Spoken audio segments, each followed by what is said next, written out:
You tell me when I'm live. Okay. Hello, everyone. I hope you're enjoying the Holi today and happy Holi to everyone. Today, I would like to discuss about the obesity, the pandemic which we are talking about for quite a few episodes. And I just want to talk about the implication of this pandemic affecting the children. Um, so as we all know that the obesity has been a big problem in the last, at least in the last 3 decades, and the population statistics has shown that it will reach to between 50 to 70% of this pandemic is going to affect the children by 2035. And there has to be strategies and policies in place uh, to how to control the obesity. And in Western world, there has been modifications which I have seen in my own children's school abroad, where the type of food they provide in the school and the physical activities has been modified because that's been a major problem overseas in the Western world. So, and also they are bringing the legislations in place to avoid the beverages available to the children abroad as well, which contains high in sugar. So I just want to give you a background what we're going to talk today. So first of all, we want to know what the weight of the problem that we are going to face, why we're having the problem, how we can tackle this one, and the lifestyles that we all have to modify because if as a parent you are bringing the food from the supermarkets, you are ultimately responsible how you're going to bring up your child. Okay, so first of all, can you go back on the slides, please? Backwards. Another one back. So if you see this picture, this is the way the current trend of the children compared to my childhood. Um, During my childhood, my parents didn't allow me the screen time more than few hours a week. So that's what it was. Things has been put in place that I don't spend a lot of time in front of the television, and they allow me to play as much as I can. But if you look at the picture over there, it is a typical an average child that we're bringing in every house. So that lady is very comfortable lying on the sofa with no physical activity, and she's got the screen in front of her, and she's put calories, I believe, roughly. If you look at the stuff that she's got, the Coke could bring her around 300-400 calories, and burger and donuts and chips. So I guess her calorie intake just from that would be around 1500 to 2000 kilocalories that she can able to manage in a very short period of time. So this is an average consumption or the typical current age of our children that we are seeing at the moment.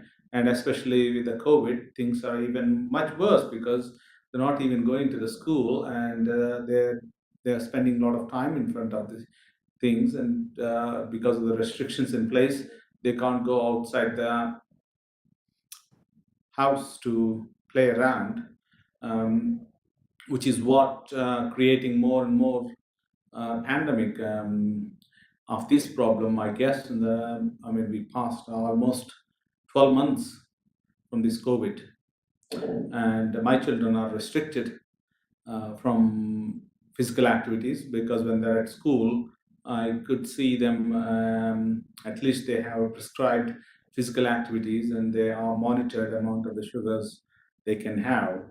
But now the physical activity has come down, which is going to be a big major problem, which we're going to face because of the current situation we're going through. Next slide, please. So the biggest problem is to recognize there's a problem.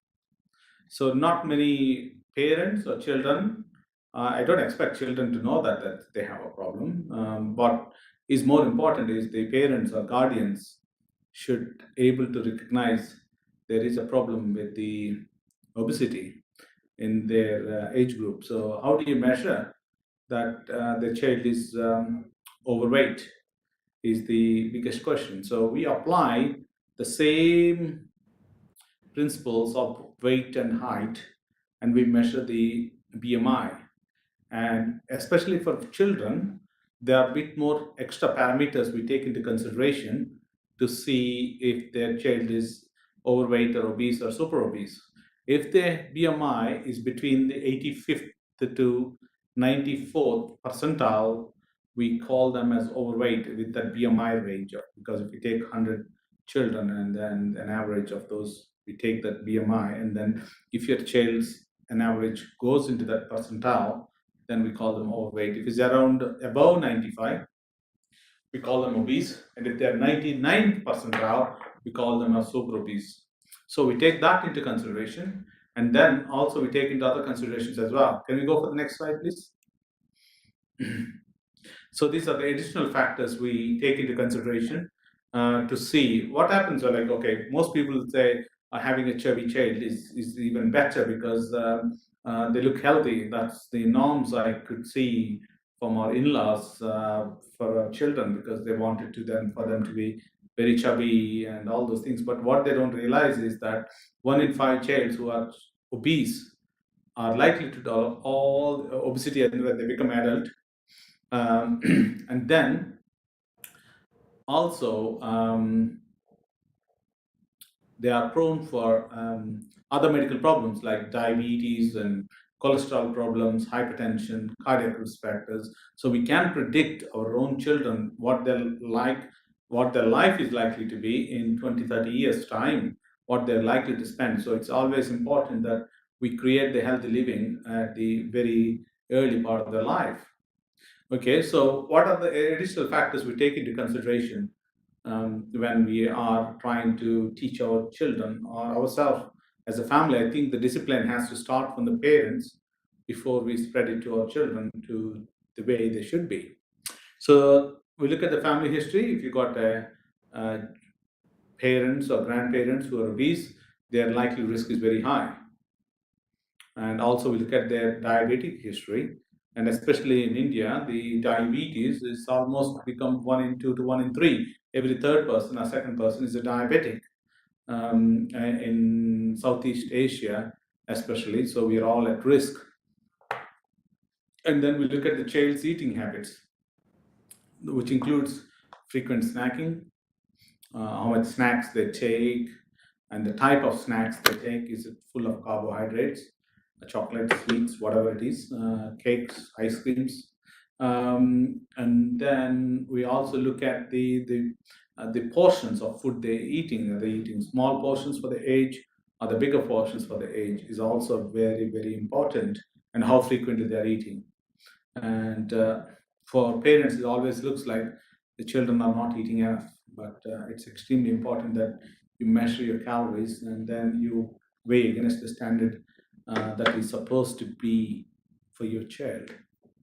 And then you look at your child's activity level, how much exercise they're having. So the child should be, because the more they play, the more they're physically active, the coordination system is good, the mood systems are good, and even they become sharper as well by having an active life, which is what we have to provide them. We should reduce the screen time, which is looking at your iPads and whatever it is, televisions or video games. We should actually discourage those things. Or your child has any other health conditions, like for example, if they have thyroid problems or there are some genetic disorders which can make them prone for obese. All these things need to be looked at. And then psychological, psychosocial history is extremely important. If there is any depression, what happens is your emotion change, the hormone changes comes, and then people tend to eat more for soothing themselves.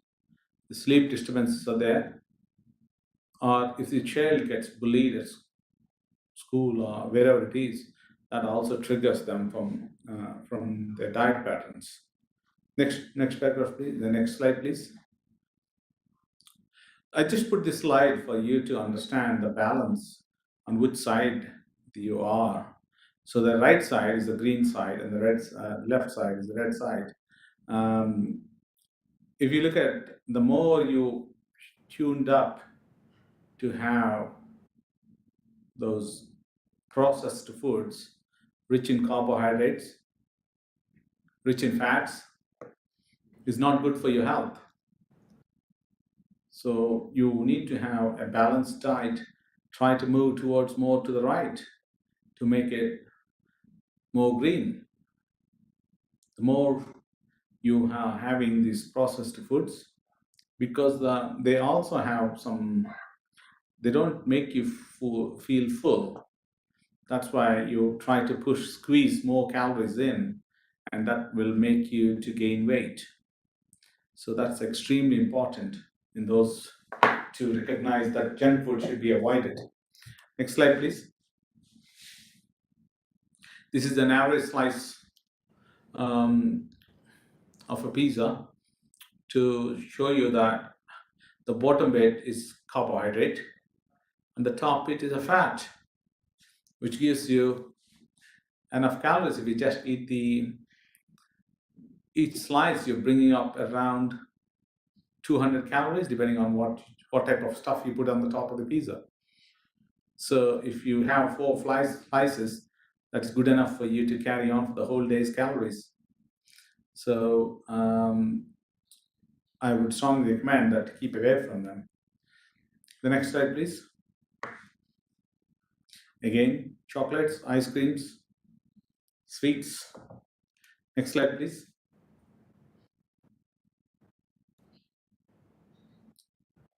Can I have the next slide? These are the good ones, good stuff. Always try and carry water and finish at least a liter and a half to 2 liters every time you feel hungry. The more water you put it in, one, it's good for your hydration for your body, and then it also makes you feel less hungry because you're stretching the stomach to give the signals back to the brain to say that you're partially full. But you always have calories in your body to break down and give you the calories that you require to survive for the day. So that's something that everybody has to take into consideration. And if you look at the picture, a lot of fruit and water. That's extremely important for you to carry on the day. So the snacks I would suggest is to not to have the high sugar content juices, to rather have the high fiber related fruits are best for you to snack, because one, it helps of make you full. Number two, it slowly releases the calories so that you don't feel hungry again and again. So you need to choose your fruit to actually avoid you from having lots and lots of calories. Next slide, please. Here, again, there's a processed sweet and fat that's been handed over to you. So you have to train your brain to say, I'm not having it. At least you need to make a conscious decision that if you have to have it, it's once a week or once a month. That's all. I'm going to be a bad boy. And that's how you decide. I'm not saying you should not be completely avoiding it, but when you restrict it, you have to give up some other calories from your diet. To do that, you make yourself that once a month or once a week is the day that's the day that I'm going to go for it. Next slide, please. So what are the health implications that can arise from being overweight? One, the more weight the baby carries, is going to be less active and more calories is going to put on, and hence he will be lagging behind the rest of the kids with his physical activity, or his body image will be reflected and given a negative impact of his body image to the rest of his peer group. So that's an important message. You don't want your kid to go through that. You want them to be academically good, physically good, so that they reach to the high socioeconomic status and make themselves very productive. So, what is healthy eating? So, I have given some special tips over there in those 5 boxes. So, as I mentioned to you earlier on, that prioritize your fruits and vegetables. When you're actually shopping, cut back on the processed foods. For example, cookies, chips, and prepared meals. So one thing I've noticed in my son is that he likes to have crisps. I didn't realize initially that his other calorie intake was low, but what I noticed was when he having the screen time, when he's watching something, playing something, he just puts those fried chips next to him. And then I noticed that he didn't realize because it doesn't trigger the satiety levels and they're full of fats and carbohydrates, which I noticed an immediate change in him. So I had to go back on it and then revive the type of food he's eating. So it's best. My wife immediately said, "You're not buying the crisps anymore in the house because there is no control on how you do that. The best thing is to not to buy them because the kids are never going to go and buy themselves because as an adult you are responsible for what they eat and how they are. So it's best to only bring small quantities of food and prioritize the type of food you want to bring home. So try and avoid as much as possible.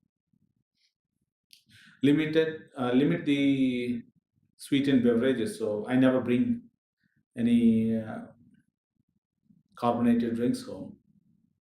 So that one way we try and keep those sugars away. If you look at the some of the adverts that the whole bottle of the Coke will have more than 50% of that is full of sugar,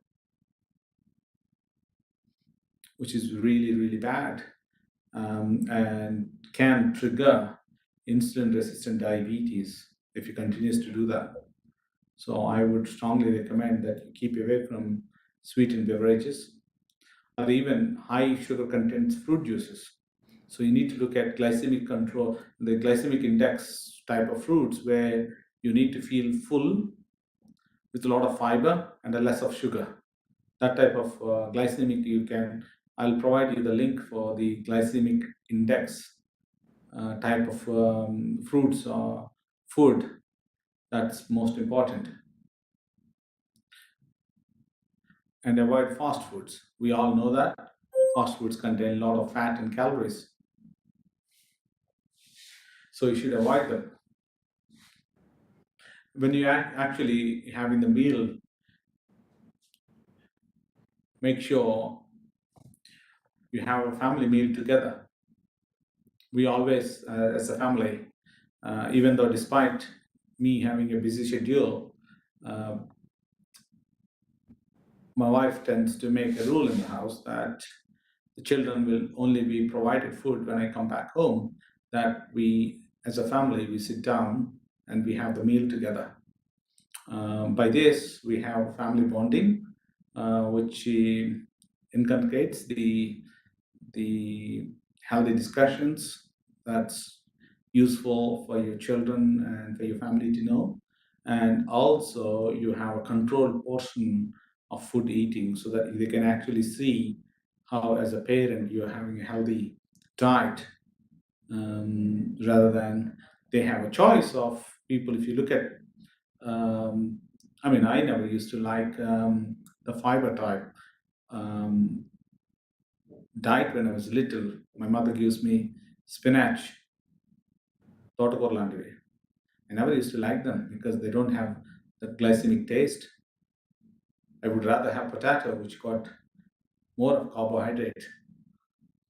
So, and those type of things can be taught are you only given a choice to eat with your parents of that type of nature, and then you provide the healthy eating habits. So it's always sit down together with your family meals, which is most important.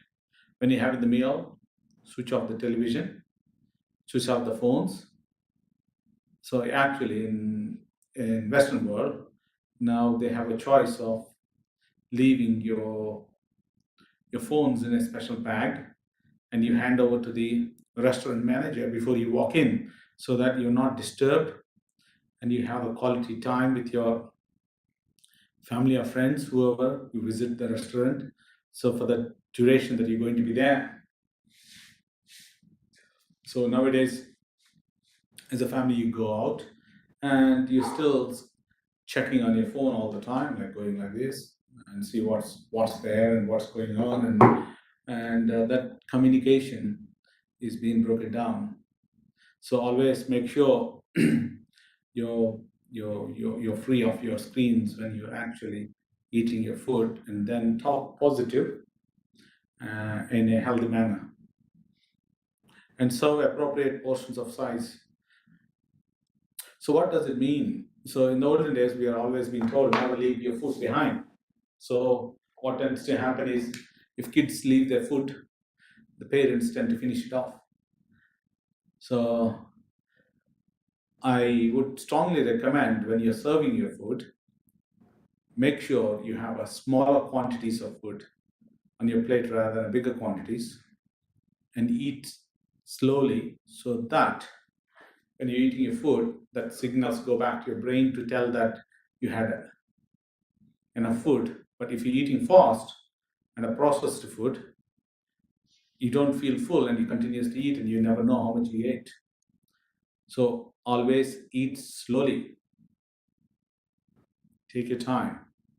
And when you're eating, don't watch any of the screens. Next slide, please. Physical activity. As I said, limit TV time, recreational screen time in front of the TV, computer, tablets, smartphone. It's all like the current world, even worse during the COVID time. Should be limited to not more than 2 hours a day.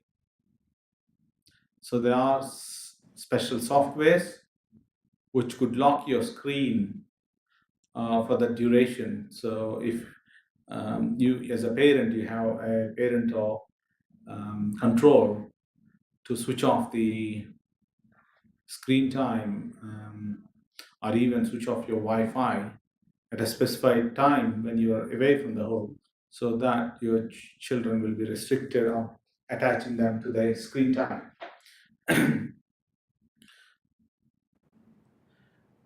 And the physical activity, children should be moderately to vigorously active for at least an hour a day.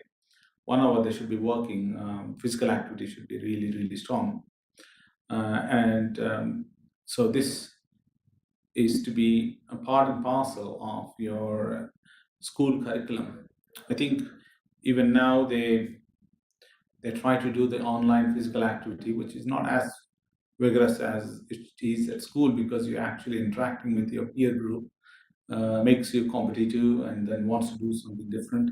But with this lockdown, we are even experiencing much more difficulties.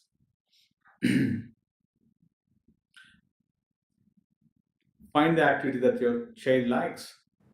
Each one is different. Some people likes using the bike, going out. Some people likes playing like ball games, for example, cricket or tennis or whatever it is. So just find out what your kid likes rather than what you like. Some people like walking or jogging or running, whatever it is. Um, my children, we live in a nice island where it has a 5 kilometer path around the periphery of the island. So my daughter prefers to walk or even run or cycle around that, because it's very well protected and secure place. So my son, in other ways, he likes to play rugby or cricket, but he doesn't show that much interest going around it. It does come with us, but with great force. So you just have to make um, see what your child likes and be part of it. And I suggest that make it as a family activity rather than a child activity to do that.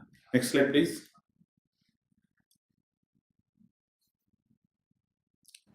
Next slide. Yeah.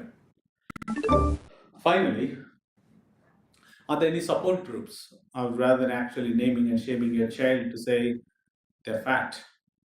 So always avoid being a negative reflection or negative comments about not just on your kid or yourself or anyone to say, oh, they are overweight or anything like that. Just rather than you say the positive body image in the conversation to say by being healthy eating, we look this way, that way. That's probably the better way rather than saying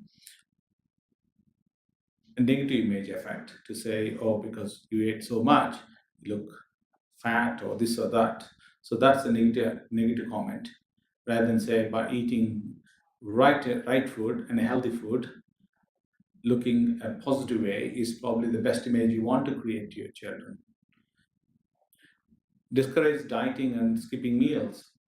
Don't ask them to stop eating for a few days and to do this way, that way. Rather than that, we just create a controlled portion meals with healthy diet is what you should be doing. And always find reasons to praise your children's effort. If they say, well, I will control my calories, I will stop using the junk food, I will stop eating the sweets or chocolates or whatever it is. And you always praise them, saying, well, you ate 10 yesterday, but you only had 8 today. That's a good way forward. And tell them that we're going to aim X, Y, Z going forward, is what your child would like to hear. Always praise them. Any small achievements, just put them and then give them a target to reach to as you're going forward. Talk to a child about his or her feelings. Say, how do you feel by this or that? They try to give their own reasons why they feel like that. By that, it will help them. And as I said, help your child to focus on positive goals. For example, saying to reach to or lose X amount of calories, X amount of weight, what should be doing? Focus on the positive goal, saying that, for example, say if you want to lose that weight, we'll go on biking or go on special sports that they like, and then we'll spend X amount of time doing that. That's the way we focus on the positive goals to achieve the right way. Be patient because it's actually a habit that they have got into place, and then we try and help them. So these are all the changes and lifestyles and understanding the problem. Despite all these things, people's metabolism, children's metabolism can still be different, and how they process it. And with all these efforts, can still be a difficult pattern for them to achieve, both for the parents and the children. And we are only one phone call away, and I am more than happy to go through their emotions, their requirements, and you can call me at Kim's Hospital on the number that was provided below. And there's some children or some parents do need extra support, not just by the lifestyle modifications. And we have a combination of multidisciplinary team, which includes psychologists, wellness and fitness persons, and medically trained myself, and we got dietitian and nutritionists in place to try and help them to achieve the real targets. As I said, this childhood obesity has been the biggest problem, and more than happy to actually tease things out to actually put them in the right direction. So if you want to consult, please contact the number that was provided below, and I'm more than happy to see you at your convenience. Even I'm happy to do that teleconsultation if you're required to tease things out for you.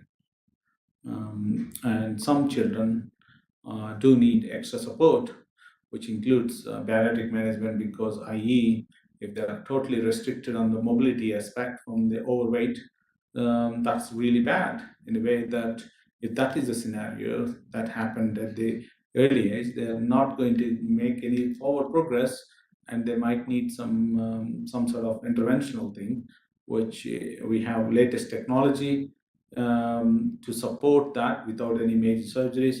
We can do painless, scarless procedures to control the weight. If these are only for a very special category of patients which need an extra attention. And again, I'm more than happy to discuss those things. And please do contact me at Kim's Hospital on the number provided below. Thank you.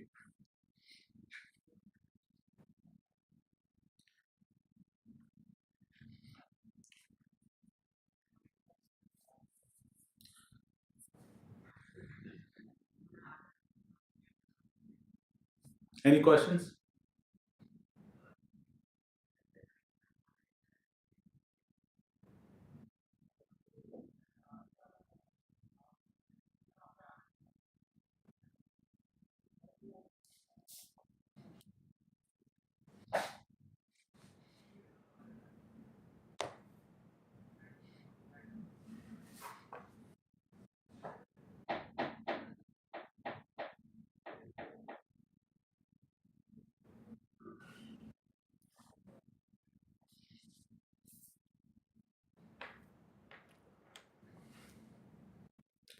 It's 40 minutes. Anybody there?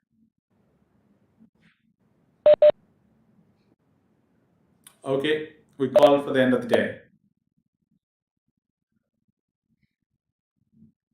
Thank you. Thank you.